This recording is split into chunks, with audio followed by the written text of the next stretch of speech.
Hello students, आज का topic फिर से शुरू करते हैं। आपका इसके लास्ट में मैंने स्वपोषण के बारे में थोड़ा सा बताया था और नेक्स्ट उसके आगे कंटिन्यू करना है, तो उसके बारे में थोड़ा सा हम जान लेते हैं। ये आपका वेरी इंपॉर्टेंट है, क्योंकि आपको ये इम्पॉर्टेंट क्यों है, आप जब जैसे जैसे क्लास में थोड़ा सा बढ़ोगे आगे ना, तो आपको पता चल जाए कि इम्पॉर्टेंट क्यों है। क्योंकि इसमें आपको क्वेश्चन मिलने वाले हैं थोड़े से, और वो आपके एग्ज़ाम में पूछे जाने वाले क्वेश्चन में से एक क्वेश्चन बनता है, समझे ना। तो आप देख लो कौन सा टॉपिक स्टार्ट करना है। आज आपको स्टार्ट करना है स्वपोषण।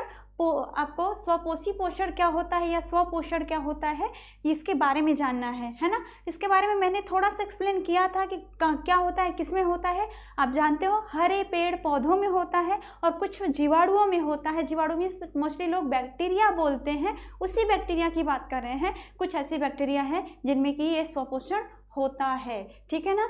तो आप यहाँ पे देखो, मैंने आपको ये बता दिया, तो स्टार्ट करते हैं आगे का। इससे ज़्यादा इसमें तो कुछ अभी बताना नहीं है, आप जो देख रहे हो बस उतना ही है, ठीक है। आगे स्टार्ट करते हैं, देखिएगा। हाँ, तो आ जाते हैं मेन पॉइंट पे अपने, है ना। सब लोग आ गए होंगे मेरे ख्याल से, सब लोग जुड़ गए होंगे, ठीक है। तो अब स्टार्ट करते हैं। इसमें देखिए क्या स्टार्ट करना है हमको, स्वपोषी पोषण। पहले तो हम इसका परिभाषा बताएंगे, है ना। जब परिभाषा जान लेते हो इसका, तो उसके बाद आप जानोगे कि इसका मतलब क्या होता है। पहले आप जो लिखा हुआ परिभाषा इसको समझ लीजिए, फिर इसको हम थोड़ा इजी करके अपने लैंग्वेज में बताएंगे, है ना। देखिएगा, स्वपोषी पोषण क्या है। ऐसा पोषण जिसमें जीवधारी अपना भोजन स्वयं बनाता है या बनाते हैं, ठीक है, बनाते हैं या फिर बनाता है ना, और स्वपोषी पोषण कहलाता है, ठीक है। तथा ऐसे जीवधारी क्या कहलाते हैं, स्वपोषी पोषक, ठीक है। ध्यान दीजिएगा, यहाँ पे है पोषक है, ठीक है। जो बनाते हैं अपना भोजन, उस जीवधारी को क्या कहेंगे, स्वपोषी पोषक। क बीच में बाद में आएगा। और जो इस पूरी प्रक्रिया को क्या कहते हैं, स्वपोषी पोषण। इस तरह का पोषण जिसमें कि कोई जीवधारी अपना भोजन बना सकता है, वो उसके पास कैपेबिलिटी है कि अपना भोजन वो बना सकता है, तो फिर हम उसको क्या कह देते हैं, स्वपोषी पोषण, इस प्रक्रिया को। लेकिन उस जीवधारी को क्या कहते हैं, स्वपोषी पोषक कहते हैं। क्या कहते हैं, स्वपोषी पोषक कहते हैं। आप यहाँ पर अंडरलाइन जरूर कर लीजिएगा, जिससे कि आपको पता हो, समझे। एक बार फिर से बता देते हैं कि ऐसा पोषण जिसमें कोई जीवधारी अपना भोजन स्वयं बनाए, ठीक है। ऐसा पोषण जिसमें जीवधारी अपना भोजन स्वयं बनाए, तो इस पोषण को स्वपोषी पोषण कहेंगे, ठीक है। स्व मतलब अपने द्वारा बनाया गया भोजन, यही मतलब समझ में आएगा स्वपोषी पोषण का, ठीक है।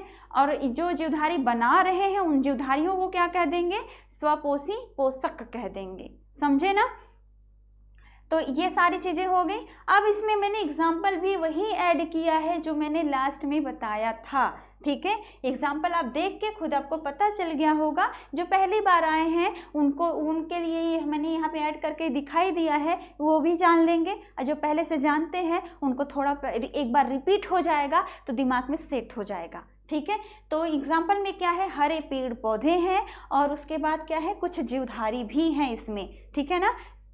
कुछ जीवाणु भी हैं इसमें, है ना। हरे पेड़ पौधे और कुछ जीवाणु इसके अंदर में आते हैं, समझे ना। तो समझ में आ गया होगा स्वपोषी पोषण क्या होता है। एक बार आप इसको स्क्रीनशॉट लेना चाहो तो स्क्रीनशॉट ले सकते हो, और इसमें अगर मैं आप चाहो तो आप लिखना चाहो तो लिख भी सकते हो।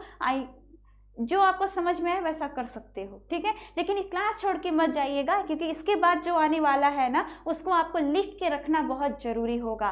देखो, आप ऐसा मत सोचना कि मेरे दोस्त ने तो नोट कर लिया, मेरे दोस्त ने तो लिख लिया, स्क्रीनशॉट ले लिया, मुझे भेज दिया। बाई चांस उसकी मोबाइल ख़राब हो गई, उसकी मोबाइल से वो सारी चीज़ें हट गई, डिलीट हो गई, तो आप क्या करोगे। तो खुद के भरोसे रहो, किसी के भरोसे मत रहो। खुद लिखा करो, खुद स्क्रीनशॉट रखना है, जो करना है खुद पे भरोसा करो। जब जैसे आप एग्ज़ाम में किसी पे भरोसा नहीं कर सकते, तो ऐसे सिचुएशन में आप भरोसा मत किया करो। हम तो कहेंगे कि आप पढ़ाई को लेकर किसी पे भरोसे मत रहा करो, ठीक है। किसी का भरोसा पढ़ाई को लेकर नहीं करना चाहिए, कभी भी कोई धोखा दे सकता है, या फिर उसकी भी गलती ना हो, टीचर ही इधर उधर कर दे, ठीक है ना, आपको दूर बिठा दे, पास ही ना बैठने का मौका मिले, पूछने का मौका ना मिले, मिलने का मौका ना मिले, तो क्या कर लोगे? कुछ नहीं कर पाओगे। तो खुद तैयारी करो, खुद रहो, खुद अपने भरोसे रहोगे तो एकदम मस्त रहोगे, रिलैक्स रहोगे, और जब रिलैक्स रहोगे तो माइंड आपका भी रिलैक्स रहेगा। फिर एग्ज़ाम में आप जो भी लिखते हो, जो भी एग्ज़ाम टाइम में पढ़ते हो, एकदम दिमाग में सेट रहता है। समझे ना? तो चीज़ें समझ में आ गई होंगी मेरे ख्याल से, सबने स्क्रीनशॉट ले भी लिया होगा, है ना। तो फिर आगे चलते हैं। इतना तो सबको क्लियर हो गया होगा। बहुत ही आसान लैंग्वेज मैंने लिखवाया है, इसमें कुछ ज़्यादा इसमें है नहीं, समझे ना। देखो अब आ जाते हैं नेक्स्ट टॉपिक में, जो मैंने कहा कि इम्पॉर्टेंट है, बहुत इम्पॉर्टेंट है। इम्पॉर्टेंट में आपका ये वाला पोर्शन बहुत इम्पॉर्टेंट है, समझे ना।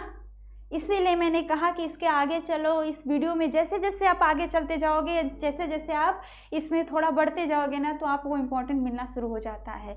आपको बता दें, चैप्टर जब स्टार्ट करते हैं ना, तो थोड़ा सा इजी पोर्शन स्टार्ट इसलिए डाला जाता है बच्चे इंटरेस्टेड हों, ठीक है। फिर जैसे आप जो अभी आपका बहुत ज़्यादा ही इजी पोर्शन है, वहाँ से जैसे धीरे धीरे टफ में चलते हो तो वो अच्छा रहता है, लेकिन टफ से धीरे में आते हो तो वो मज़ा उतना नहीं आता है। फिर कहते हो अरे ये तो मैं कर लूँगा, ये मैं कर लूँगा, जब मैं वो कर लिया तो मैं ये भी कर लूँगा। लेकिन जब आप इजी से टफ की तरफ चलते हो तो थोड़ा समझना पड़ता है, थोड़ा अरे मैं अच्छे से नहीं रहूँगा, मैं अच्छे से पढ़ूँगा नहीं, मैं पढ़ूँगी नहीं, तो फिर मैं आगे वाला कैसे पोर्शन कर पाऊँगा, ये तो बहुत टफ है, इसमें ज़्यादा दिमाग लगाना पड़ेगा, ऐसा कुछ सोचने लगते हो, है ना।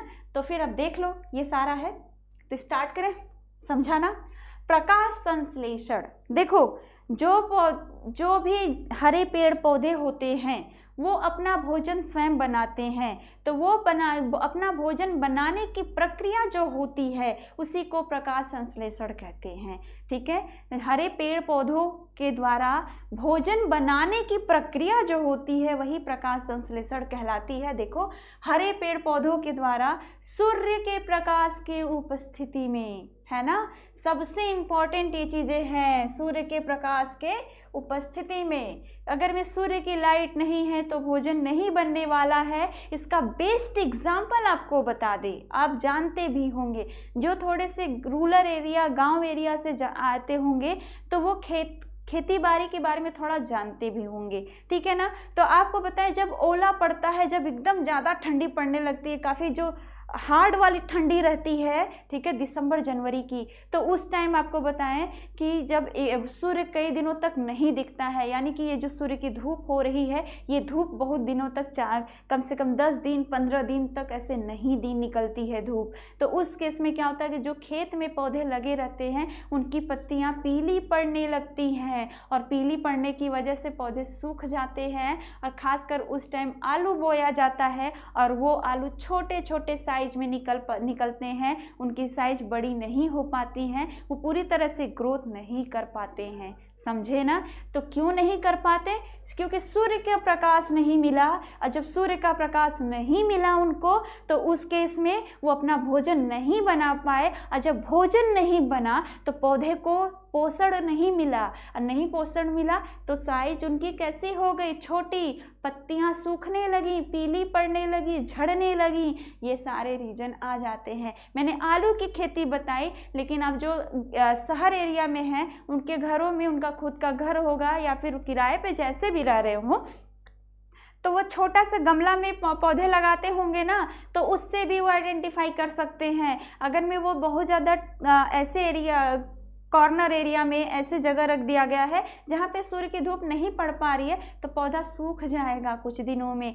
क्योंकि आप ये जान लो, एकदम 100% है, हमेशा ये आप दिमाग में बिठा लेना, बिना सूर्य के धूप के भोजन नहीं बनने। दोस्तों, अगर आप क्लास 11-12 की स्टूडेंट हो, या फिर इस साल 12 पास आउट की और आपका सपना है 2022 नीट एग्जाम को क्रैक करना, तो आप सभी के लिए मेरे पास एक बहुत बड़ी गुड न्यूज़ है। इंडिया के नंबर 1 लर्निंग प्लेटफॉर्म अनअकैडमी पर 17 सितंबर और 15 सितंबर से बहुत ही स्पेशल बैचेस शुरू हो रहा है, जिसमें आपको इंडिया के वो टीचर पढ़ाएंगे जिनके पढ़ाए हुए बहुत सारे स्टूडेंट नीट नीट में टॉप रैंक ला चुके हैं। ये बैच स्टार्ट हो रहा है 15 सितंबर से AIIMS ranker batch, Samrat batch, Medhavi batch और 17 सितंबर से भी NEET dream team batch, scholar batch and Sakar batch. अगर आप चाहते हो कि आपको इंडिया के टॉप एजुकेटर लाइव पढ़ाए, आपको टेस्ट सीरीज मिले, क्विजेस मिले और आपका स्ट्रक्चर कोर्स में सिलेबस कंप्लीट कराया जाए, तो ये बैच आपके लिए जितने भी स्टूडेंट नीट को लेकर सीरियस है कि 2022 में उन्हें अच्छे कॉलेज में एडमिशन पाना है, तो ये बैच आपके लिए डिस्क्रिप्शन मैंने लिंक प्रोवाइड किया है, उस पर क्लिक करके आप डायरेक्ट ज्वाइन हो सकते हो।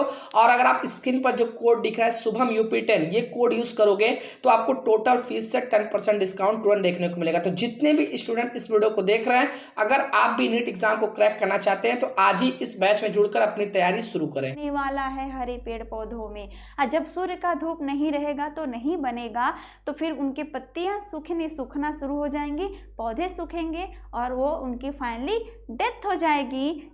ठीक है, तो आपको ये क्लियर हो गया। मैंने इसीलिए मेन फोकस यहाँ पर, सारी चीज़ों को तो मैंने नहीं बताया, सारी चीज़ें भी इम्पॉर्टेंट हैं, लेकिन मैंने यहाँ पे मेन फोकस किसके लिए किया था? सूर्य के धूप के लिए मैंने किया है, सूर्य के प्रकाश के लिए मैंने किया है। ठीक है, आप देखो हरे पेड़ पौधों के द्वारा सूर्य के प्रकाश को अगर मैं नहीं याद आ रहा, धूप लिखोगे ना तो भी नंबर मिल जाएगा, कोई प्रॉब्लम नहीं है, समझे? तो हरे पेड़ पौधों के द्वारा सूर्य के प्रकाश की उपस्थिति में भोजन निर्माण की प्रक्रिया को प्रकाश संश्लेषण कहते हैं। ठीक है ना, जब सूर्य के प्रकाश की उपस्थिति में अपना पेड़ पौधे अपना भोजन बना रहे हो तो इसी को प्रकाश संश्लेषण कहते हैं। बस यही चीज़ें थी, इससे ज़्यादा नहीं था। आप अगर मैं ये जो डेफिनेशन है इसका राइट डाउन करना है, कॉपी में लिखना है तो लिख लीजिए। ठीक है, स्क्रीनशॉट लेना है तो वो भी ले सकते हो। ठीक है, अब हम बात करेंगे आप कहाँ की, प्रकाश संश्लेषण का रासायनिक समीकरण क्या होता है। रासायनिक समीकरण का मतलब होता है कि ये जब कोई भी प्रक्रिया हो रही है तो क्या उसे हम रासायनिक के फॉर्म में, केमिकल के फॉर्म में या फिर अणुओं के फॉर्म में एक इक्वेशन दे सकते हैं, उसको समीकरण के रूप में लिख सकते हैं। तो जी हाँ, हम प्रकाश संश्लेषण के समीकरण को लिख सकते हैं, इसको एक समीकरण के फॉर्म में लिख सकते हैं। तो देख लो क्या लिखा जाता है। हम आपको यहाँ से भी इस जो समीकरण है ना, इस समीकरण से भी इसका परिभाषा बताएंगे। ठीक है ना, इस समीकरण से भी इसका परिभाषा आप निकाल सकते हो। क्या आएगा आपका, देखो आप पहले की समीकरण क्या है, 6CO2। ठीक है, 6CO2 प्लस 12H2O। ठीक है, यानी कि 6 अणु किसके रहेंगे, कार्बन डाइऑक्साइड के, और 12 अणु किसके रहेंगे, आपके जल के रहेंगे। ठीक है, H2O का मतलब क्या होता है, जल होता है, इसका मतलब होता है जल। ठीक है, और क्या होगा, हरित लवक उपस्थित होगा, सूर्य का प्रकाश भी चाहिए प्लस खनिज लवण भी चाहिए। इस खनिज लवण में 2 आते हैं, Fe आता है और आपके मैग्नीज आता है। ठीक है ना, ये 2 चीज़ें होती हैं। ये आपको बता रहे हैं कि इसका काम क्या है। उसके बाद ये आपका क्या है, यहाँ पर क्या बना, आपका C6H12O6 बना है। और ये यहाँ पर जब इसको हम बंद करके क्या डाल दिए हैं, एन डाल दिए हैं। एन का मतलब होता है नंबर में है ये, यानी कि ये सिर्फ एक मॉलिक्यूल्स नहीं बना है, इसके कई मॉलिक्यूल्स बने हैं। और इसी को हम एक सिंगल मॉलिक्यूल से सिंगल के फॉर्म में है C6H12O6, तब आपको इसको क्या बोलोगे, ग्लूकोज बोलते हो। लेकिन जब ये ब्रैकेट में करके एन बाहर आ गया तो इसका मतलब है कि ये जो ग्लूकोज है ना, ये कई मॉलिक्यूल्स के फॉर्म है, मतलब कि ये आपका 2, 4, 8, 10 या फिर हजारों की संख्या में भी हो सकता है। तो जब ये नंबर इसके बढ़ जाते हैं ना, तभी आपके किसके रूप में आ जाता है, ये कार्बोहाइड्रेट के फॉर्म में आ जाता है, जिसके आप स्टार्च या शर्करा बोलते हो। समझे?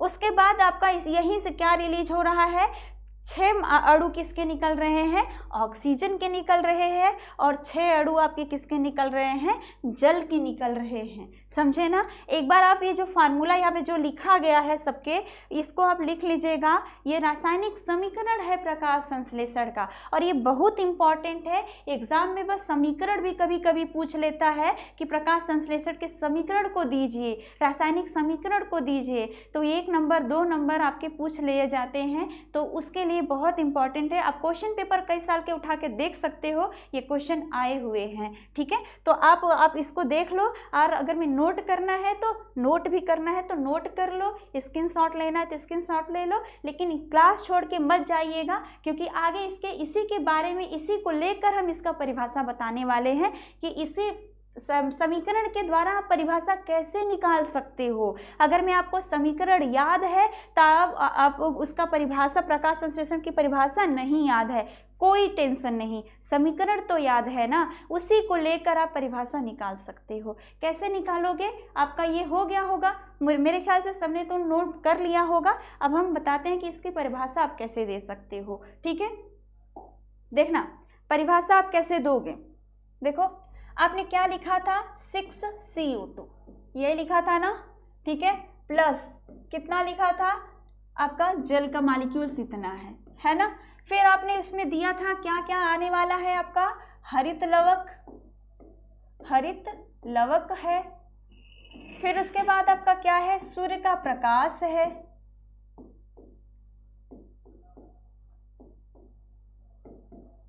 है, ठीक है।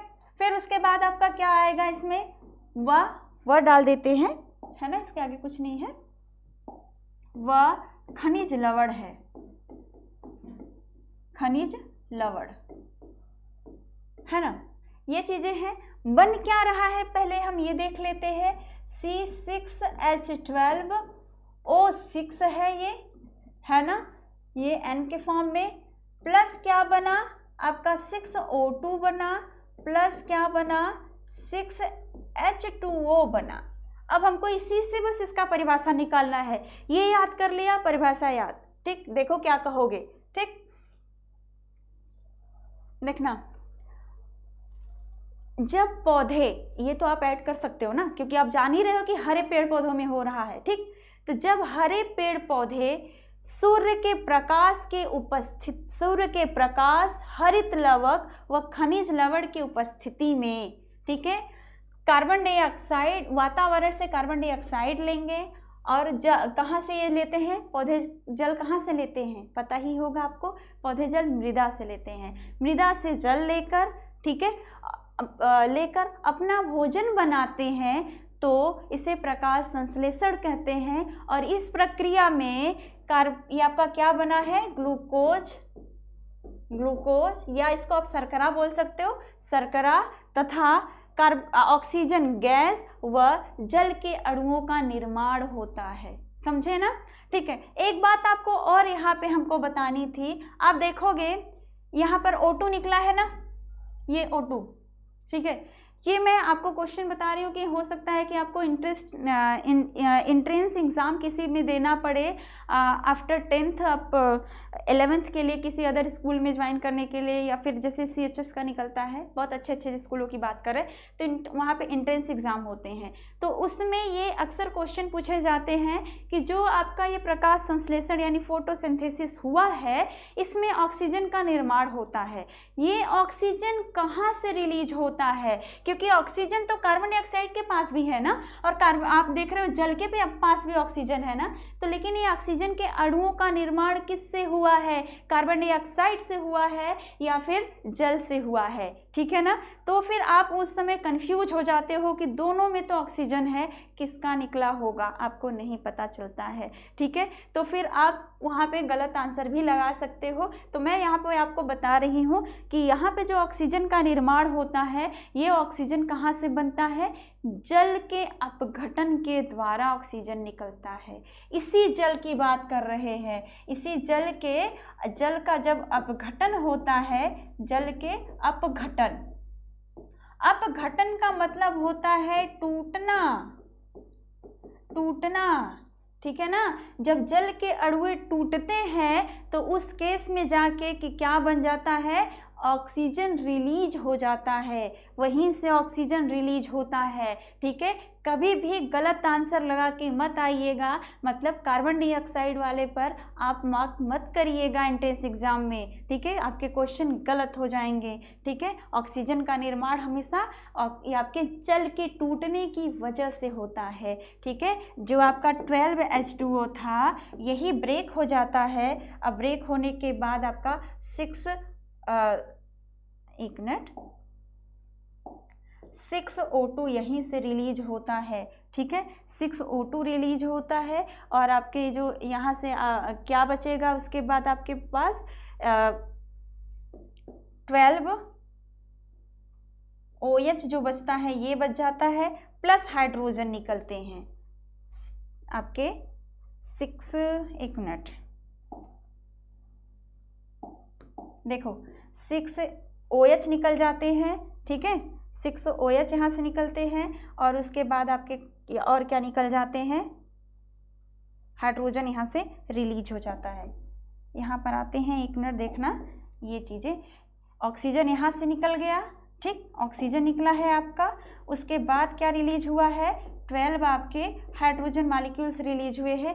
फिर यही आप नेक्स्ट क्लास में, अपर क्लास में आपको देखने को मिलेगा, यही हाइड्रोजन जो होता है H+ होता है ना, तो यही निकल के क्या करता है, आगे चल के प्रोटॉन के कण के रूप में काम करता है, जो कि एनर्जी को लेता है, देता है, इलेक्ट्रॉन के फॉर्म में वो यहाँ वहाँ दौड़ता रहता है। ठीक है, जब प्रकाश संश्लेषण होता है। तो आपको इतना नहीं जानना है, ये सारी चीज़ें नहीं जाननी है, बस आप इतना जानो, बस आपको इतना जानना है कि कहाँ से रिलीज हो रहा है, क्योंकि इस तरह के क्वेश्चन पूछे जाते हैं। ठीक है, तो बस आप इतना जानो कि ये जो ऑक्सीजन निकला है तो ये जल के टूटने की वजह से निकला है। इतना क्लियर हो गया होगा, ठीक है ना। तो फिर आप परिभाषा क्या बता सकते हो, जब हरे पेड़ पौधे वायुमंडल से, देखो आप सीक्वेंस से भी चल सकते हो, जब हरे पेड़ पौधे वायुमंडल से कार्बन डाइऑक्साइड लेते हैं, मृदा से जल लेते हैं तथा सूर्य के प्रकाश की उपस्थिति में, मृदा से जल और खनिज लवण दोनों लेते हैं, सूर्य के प्रकाश की उपस्थिति में अपने हरित लवक के में क्या करते, भोजन का निर्माण करते हैं और ग्लूकोज या फिर इसको आप क्या बोल सकते हो, शर्करा, क्या बोलोगे, शर्करा। ठीक है, शर्करा का निर्माण करते हैं। इसी दौरान कार्बन डाइऑक्साइड जो होता है वही कार्बन डाइऑक्साइड और वाटर की मॉलिक्यूल्स ही मिलके शर्करा का निर्माण किए रहते हैं और इसी दौरान जल का अपघटन होता है, जिसकी वजह से ऑक्सीजन गैस यहाँ से रिलीज होती है और यहाँ पर 6 मॉलिक्यूल्स यानी 6 अणु, बस 6 अणु निकलते हैं, जल के निकल जाते हैं। देखा आपने, जो आपके 12 अणु जल के थे वो आपके किस फॉर्म में आ गए, 6 अणु के जल के फॉर्म में आ गए। समझे ना, ये तो आपको एकदम क्लियर हो गया होगा। यानी कि समीकरण याद है, परिभाषा बता लोगे। परिभाषा पे एक बार फिर से फोकस करना, फिर से आप एक बार देखना कि परिभाषा क्या बोलोगे। परिभाषा में सिर्फ यही आएगा, जब हरे पेड़ पौधे है ना क्या करते हैं, वायुमंडल से कार्बन डाइऑक्साइड लेते हैं, मृदा से जल व खनिज लवण लेते हैं, सूर्य के प्रकाश के उपस्थिति में हरित लवक में भोजन का निर्माण करते हैं तो शर्करा बनता है। कार्बन डाइऑक्साइड से ही शर्करा बनता है, ऑक्सीजन के गैस रिलीज होता है और उसमें ये आपके जल के फॉर्म में 6 अणु ये भी रिलीज होते हैं। ठीक है, ये भी बता सकते हो। फिर से एक बार फिर से देख लेते हैं, या हम यहाँ पे लिख देते हैं, आप यहाँ से नोट भी कर लेना, है ना। तो इसको हटा दे थोड़ा, है ना, हट गया। चलिए स्टार्ट करते हैं। आप नोट करना चाहो तो कर लेना। जब हरे पेड़ पौधे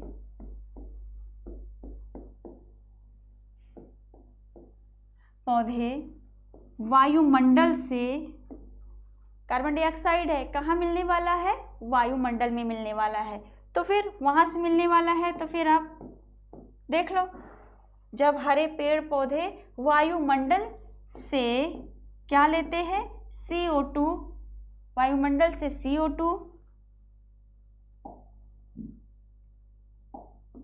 साफ साफ लिखें ताकि आपको क्लियर रहे, कोई कंफ्यूजन ना रहे, है ना।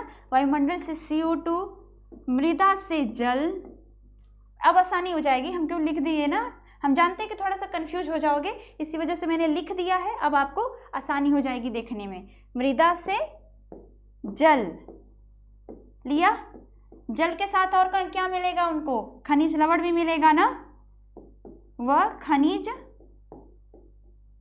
लवण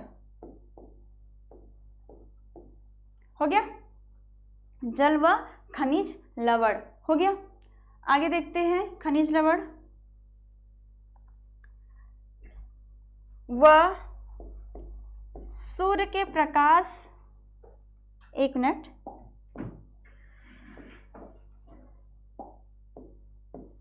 लेकर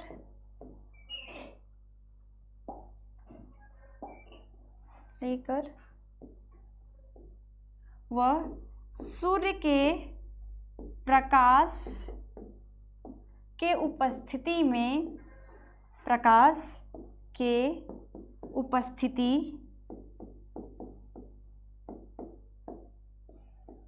में कहाँ निर्माण करते हैं भोजन का, हरित लवक में। हरित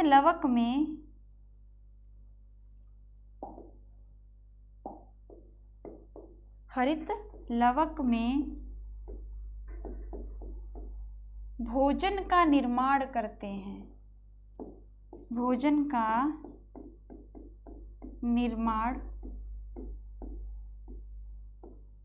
करते हैं, समझे ना, करते हैं, तो इसे प्रकाश संश्लेषण कहते हैं। इतना बोल सकते हो आगे, ठीक है। तो इसे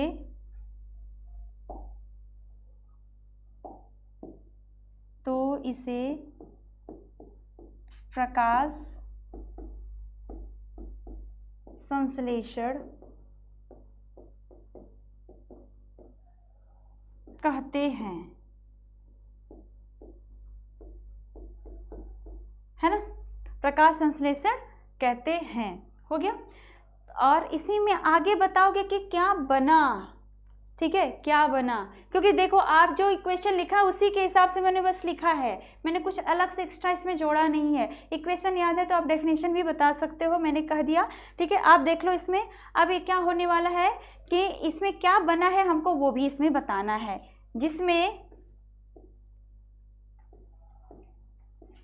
जिसके फलस्वरूप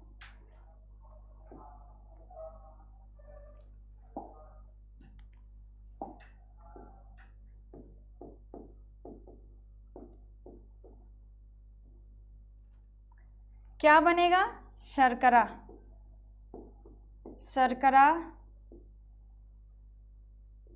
O2 व H2O बनता है ना। अब क्लियर हो गया होगा कि कहाँ से, यहीं से शुरू किया था मैंने ना, और लास्ट में मैंने बता दिया कि क्या बनता है। यानी कि आप देख रहे हो कि इक्वेशन से आप सारी चीज़ों को क्लियर कर ले रहे हो। तो हम तो बस ये कहेंगे आपको कि हमेशा जब एग्ज़ाम टाइम में आपको जब याद करना है तो इससे आसान परिभाषा आप नहीं बता पाओगे, क्योंकि एक से आप दो चीज़ें कर सकते हो, है ना। तो ये आपको क्लियर हो गया होगा। अब हम बात करेंगे आपके नेक्स्ट टॉपिक पे,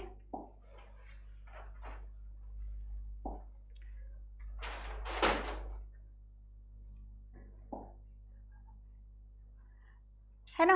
अब देखते हैं प्रकाश संश्लेषण के घटक। अब बात करेंगे कि प्रकाश संश्लेषण के कौन कौन से घटक हैं। घटक का मतलब होता है ये प्रकाश संश्लेषण की क्रिया करवानी है तो कौन कौन से ऐसे उसके आवश्यक तत्व, ऐसे कौन कौन से आवश्यक पार्ट होंगे कि जिसकी वजह से प्रकाश संश्लेषण की क्रिया होगी, और इसमें से कोई भी पार्ट हटा तो प्रकाश संश्लेषण की क्रिया कभी भी नहीं हो सकती है, ठीक है ना। तो फिर हम बात करेंगे। आप देखो मैंने यहाँ पे राइट डाउन भी कर दिया है, आप देख भी रहे होंगे, है ना। तो देख लीजिएगा, सूर्य का प्रकाश, मैंने अभी आपको एग्जाम्पल लेके बताया था कि जो थोड़े से गांव के एरिया से बिलोंग करते होंगे तो उनको पता होगा खेती बाड़ी के बारे में। तो मैंने आपको ये बताया कि जब दिसंबर और जनवरी की ठंडी पड़ती है ना, तो उस समय आप देखे होंगे कि सूर्य का धूप कई दिनों तक नहीं मिलता है। तो ऐसे में आलू की खेती सबसे ज़्यादा प्रभावित होती है, मालूम होगा आप सबको, ठीक है। जिससे कि उनकी पत्तियां पीली पड़ जाती हैं और आलू की साइज छोटी हो जाती है। और उनके जो क्यों ऐसा होता है, पत्तियों के पीले पड़ने का कारण यही है कि उनके पत्तियों में भोजन का निर्माण नहीं हो रहा है। और जब भोजन का निर्माण नहीं होगा तो फिर उनको पोषक तत्व नहीं मिलेगा, जब नहीं मिलेगा तो उनकी ग्रोथ नहीं होगी, जिसकी वजह से ये सब हो जाता है, ठीक है। तो देख लो प्रकाश का कितना इम्पॉर्टेंट है। और आपको परिभाषा में मैंने बताया भी है, जो आपकी जब इसके बारे में, इसके आगे जब हम बताएंगे इसकी विशेषता क्या है ना, तब आप देखना कि इसमें आप एक तरह से देख रहे हो कि जो सूर्य का प्रकाश पौधा ले रहा है, वही प्रकाश बाद में रासायनिक पदार्थ में कन्वर्ट हो जा रहा है। इसका क्या मतलब है कि प्रकाशीय ऊर्जा किस में बदलती है, रासायनिक ऊर्जा में। प्रकाशीय ऊर्जा रासायनिक ऊर्जा में बदल जा रही है, समझे ना।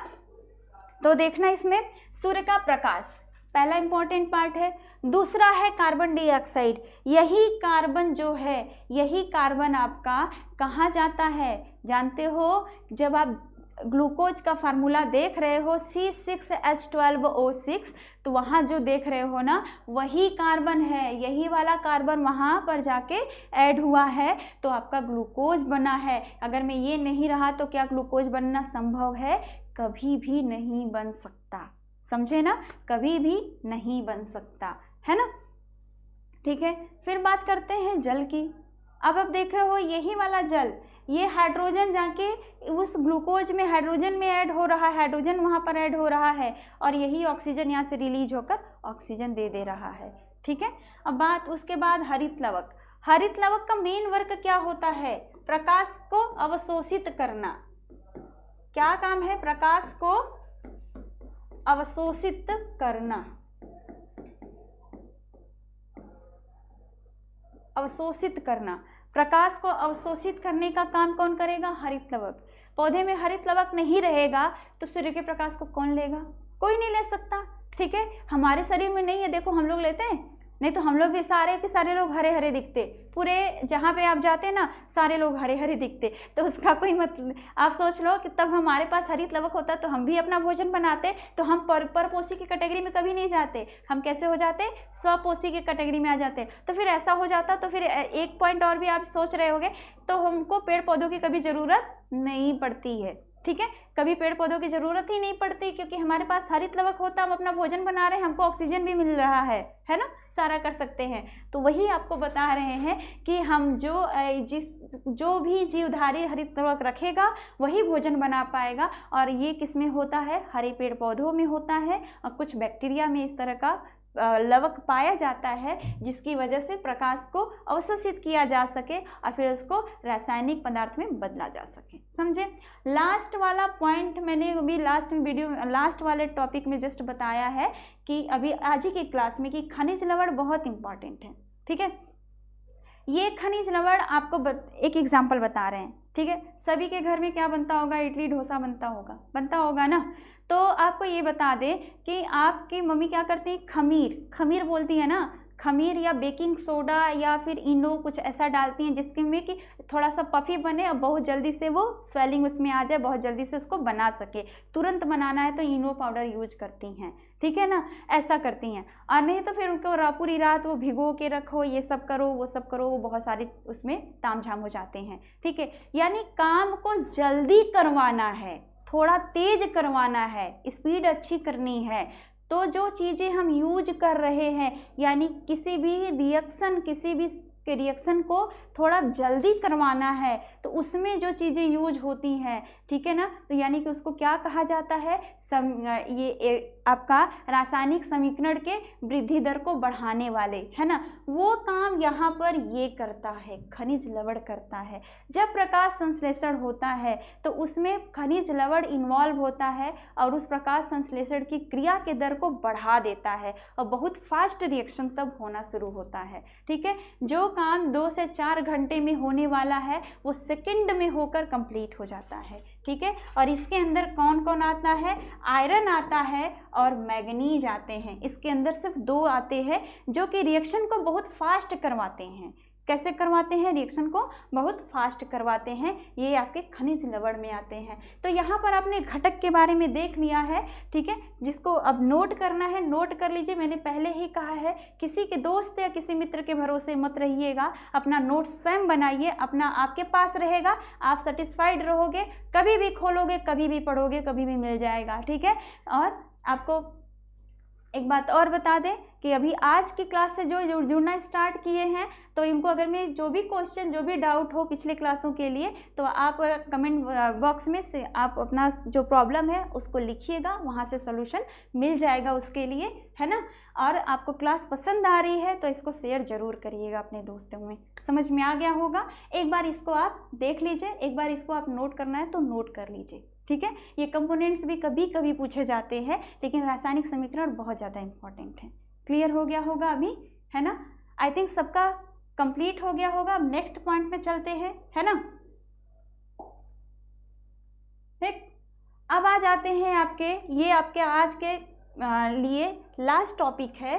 क्या है ये आपका प्रकाश संश्लेषण का विशेषता, ठीक है। जो प्रकाश संश्लेषण की क्रिया हुई है ना, उसकी क्या क्या विशेषताएं हैं, ठीक है। उसमें आपने क्या देखा, क्या चीज़ें उसमें ऐसी हुई जो कि अदर रिएक्शन में नहीं होती हैं, क्या क्या इसमें हो गया है, ठीक है। तो देख लीजिए क्या क्या हुआ है। मैंने यहाँ पे कुछ पॉइंट आउट कर लिया है, आप उसको देखिएगा।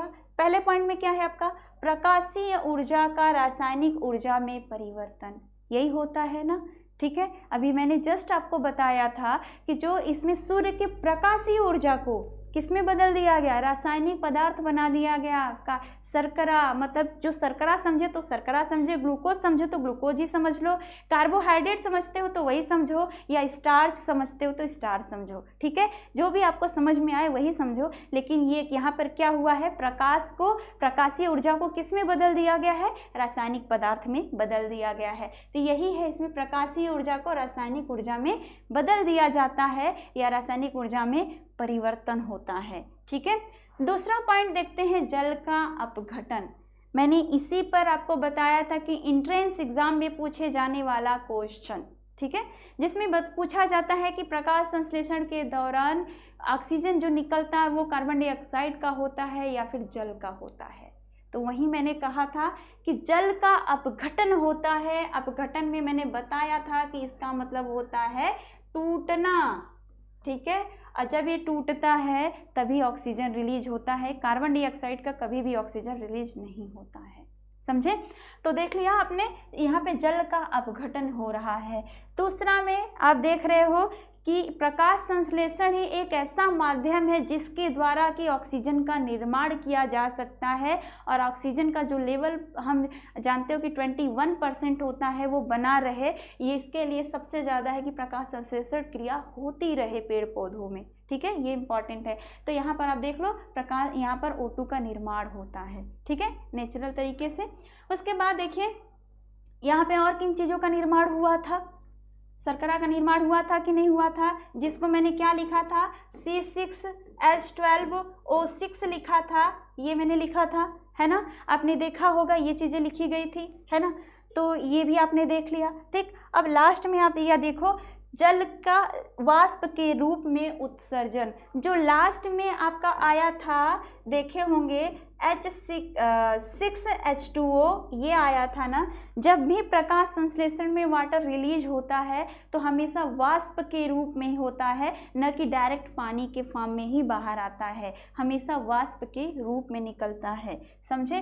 तो ये कुछ ऐसी प्रक्रिया है जो इस दौरान घटित होती हैं, ठीक है। प्रकाश संश्लेषण की में जब जो क्रिया शुरू होती है ना, तो ये कुछ ऐसे पॉइंट है जो उस समय देखा जा सकता है, समझे।